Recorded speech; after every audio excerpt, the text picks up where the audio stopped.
Hi friends, வாங்க இன்றைக்கி சூப்பரான வாழைக்காயை வச்சு சைவ மீன் குழம்பு வைக்கலாம். பார்த்திங்கன்னா மீன் குழம்பு டேஸ்ட்லேயே இருக்குங்க. பாருங்கள் எப்படி இருக்குன்னு. வாங்க, குழந்தைங்களுக்கும் ஈஸியாக சாப்பிட்ருவாங்க. வாழைக்காய் சாப்பிடாத பசங்க கூட இந்த மாதிரி செஞ்சு கொடுக்கும்போது நல்லா சாப்பிடுவாங்க. இது வாங்க எப்படி செய்கிறதுன்னு நம்ம வீடியோக்குள்ளே போய் பார்ப்போம்.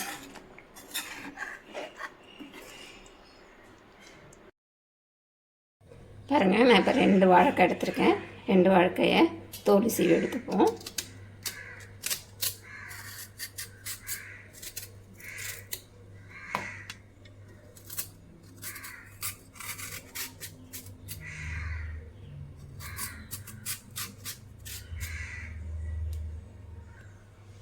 நம்ம வாழைக்காயை கிராஸாக கட் பண்ணிக்கலாம்.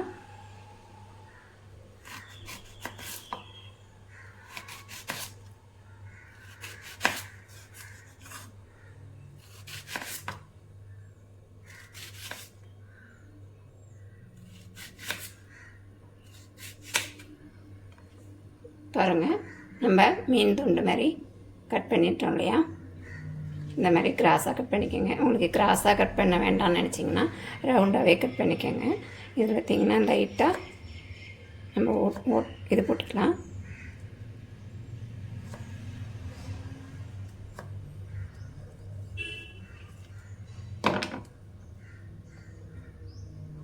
இந்த மாதிரி ஒரு 1/2 இன்ச்சுக்கு நம்ம கீழ்ந்து எடுத்துட்டோம்னா மீனில் இருக்கும் பார்த்திங்களா, அந்த மாதிரி இருக்கும். இதுமாரி நம்ம கட் பண்ணி எடுத்துக்குவோம்.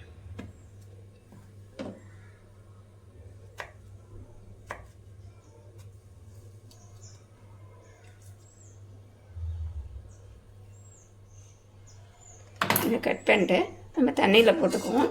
நீங்கள் வெளில வச்சுருந்தோம்னா கருத்து போயிடும். பக்கத்துலேயே ஒரு பாத்திரத்தில் தண்ணி எடுத்துகிட்டு அதில் போட்டுருங்க. இல்லைன்னா நம்மளுக்கு வாழைக்காய் கருப்பாயிடும்.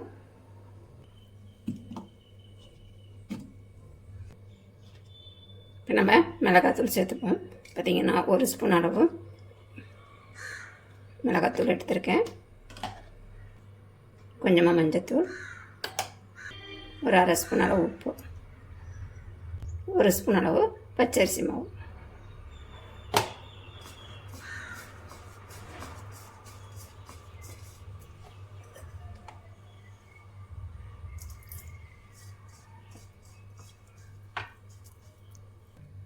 நம்ம கட் பண்ணி வச்சுருக்கோம்ல வாழைக்காய், அதில் மசாலாவை தடவிக்கலாம்.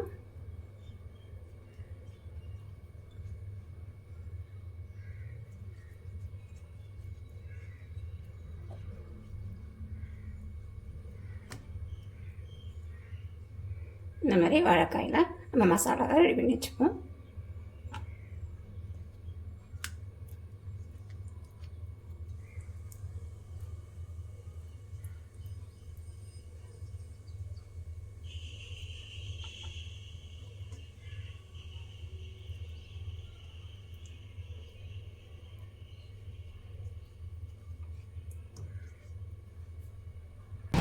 ஒரு 2 ஸ்பூன் அளவு எண்ணெய் சேர்த்துப்போம்.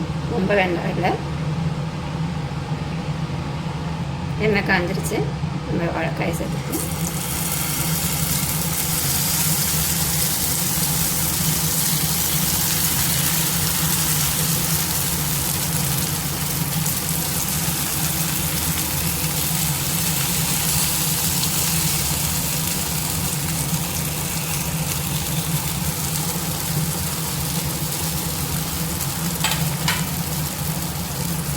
நம்ம மீன் வறுப்போம் இல்லையா, அந்த மாதிரி கொஞ்சம் நேரம் வேகட்டும். இது பார்த்திங்கன்னா எண்ணெய் ரொம்ப செலவாகாது.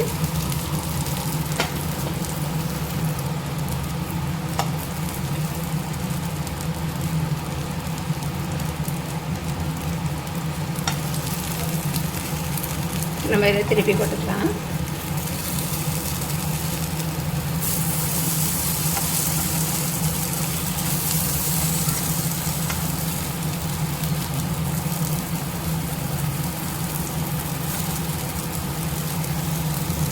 அவ்வளோதாங்க, நம்மளுக்கு வாழைக்காய் ரெடி ஆகிடுச்சு.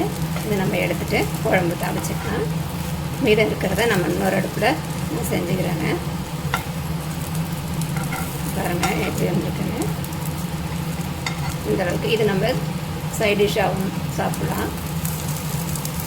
நல்லா மொறுன்னு இருக்குங்க. அரிசி மாவுலாம் சேர்த்து செஞ்சுருக்கிறதுனால நல்லா மொறுன்னு இருக்கும்.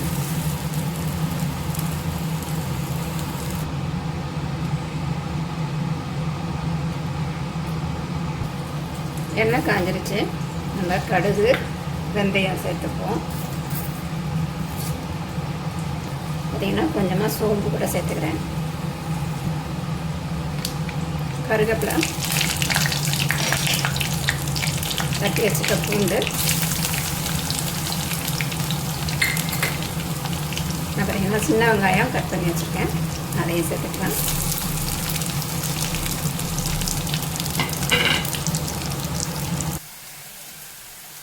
பாருங்கள், வெங்காயம் பூண்டு நல்லா வதங்கிருச்சு. நான் பார்த்திங்கன்னா ரெண்டு தக்காளியை கட் பண்ணி அரைச்சி சேர்த்துருக்கேன். இதையும் கூட சேர்த்துருக்கேன். தக்காளி அரைச்சி செய்யும் போது நம்மளுக்கு டேஸ்ட்டு நல்லாயிருக்கும், குழம்பும் நல்லா திக்காக இருக்கும். அதுதான் நீங்கள் கட் பண்ணி கூட வதக்கியே சேர்த்துக்கலாம். இதே தக்காளியோட தண்ணி நல்லா சுண்டி வரட்டும்.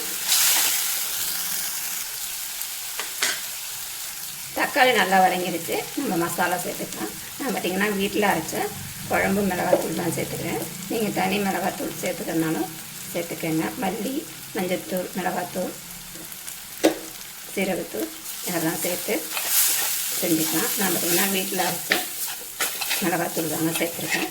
இதை நல்லா ஒரு பரட்டிட்டு நம்ம புளி தண்ணி சேர்த்துக்கணும்.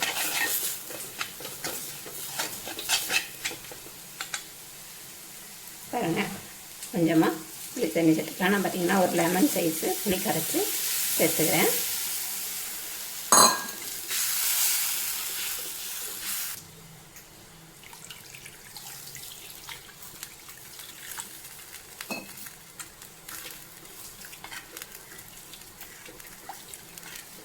வேணுங்கிற அளவு தண்ணி சேர்த்துட்டு நல்லா கொதிக்க விடுவோம்.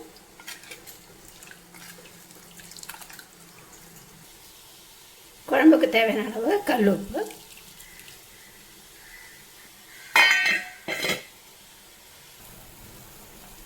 குழம்பு நல்லா கொதிச்சிருச்சுங்க. நம்ம எடுத்து வச்சுருக்க வாழைக்காயை சேர்த்துப்போம்.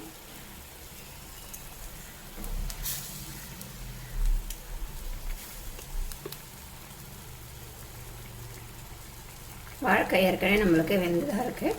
ஒரு 2 நிமிஷம் அதில் போட்டால் போதும்.